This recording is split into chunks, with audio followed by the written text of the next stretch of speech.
Today I want to give you 6 tips that are going to help you scale your reselling business this year. So tip number 1 is one that seems to get lost on a lot of people when they're first getting into it, and that is you need more inventory. That doesn't mean that you need to go out and source 100K worth of inventory or retail value in order to start though, okay? You can start small and then scale slowly as you go, regardless of your sourcing method. But ultimately, let's say your goal is 5K a month in sales. Well, you're gonna need at least 5K a month potentially in products so that people can actually buy that, right? And you'll most likely need a lot more because nobody's sell-through rate is 100%. Now, if you're selling on Amazon, then you don't always necessarily need to source a significant amount more, depending on the business model, of course, because you can judge product demand a lot easier and then only source in-demand products that you know will sell relatively quickly. But if you're selling on the likes of eBay, Poshmark, or Mercari,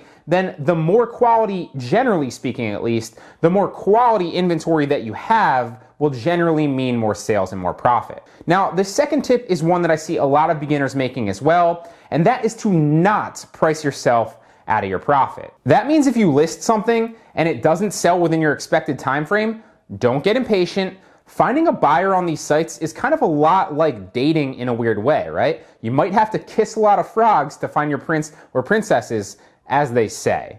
Now, I'd rather be patient, me personally, and sell an item for $20 profit, for example, than be impatient and make $5 profit on that same item. One is a lot better for your business and your bottom line, and is a lot less effort on your part. Tip number 3 is to branch out on the platforms that you're actually reselling on, okay? Now, Amazon and eBay are hands down the best, okay?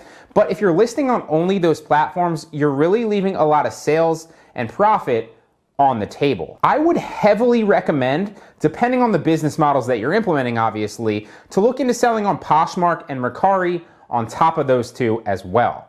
Now, there are also some other great sites that you can list on that fit your business or may fit your business or business models. And I've outlined 20 of those reselling platforms, who they cater to, whether I believe they're worth listing on or not. And you can check that video out if you want to when you're interested, up in the right-hand corner right now. Now, with that being said, listing across different platforms can be extremely time consuming.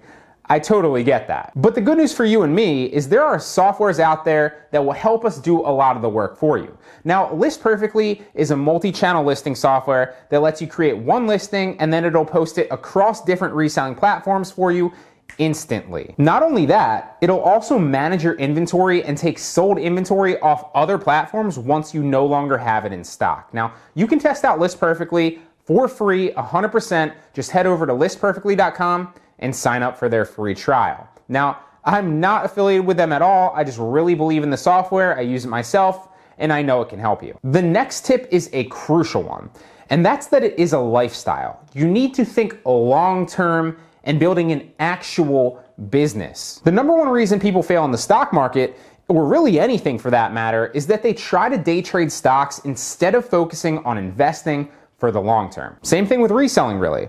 It's simple. Find inventory that's profitable, list it, and then wait for the right buyer to come by when the time is right.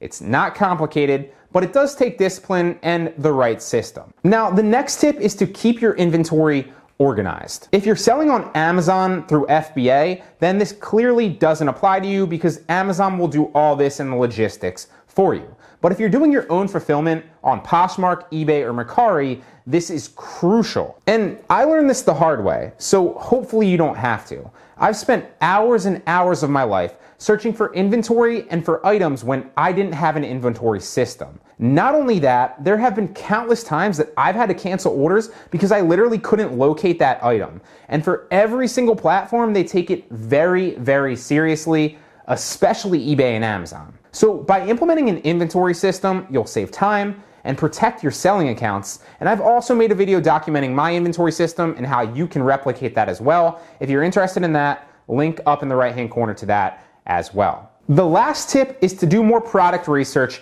ahead of time. And I repeat this tip almost in every single tip video because it's super, super important. Now, this mainly goes for the sourcing techniques where you're actually spending a decent amount of money into inventory. It doesn't necessarily make sense to do it for, sourcing techniques where you're getting free or cheap products. So for coupon arbitrage and cashback arbitrage, where you're buying into inventory super cheap or getting those free products, I wouldn't really worry about it, right? Then the name of the game really just becomes more inventory listed, more potential profit. But if you're buying into inventory like wholesale or books or bulk deal with the intention of reselling on Amazon, for example, then the most important step is the product research. You want to look at the listing, you want to look at the sales velocity, and you want to look at the competition on that listing as well. If you're sourcing liquidation to sell on eBay, for example, then you want to look into the product demand for that potential brand or that product. Now you can do that by searching for it initially, and then literally on the side you want to go to sold and completed listings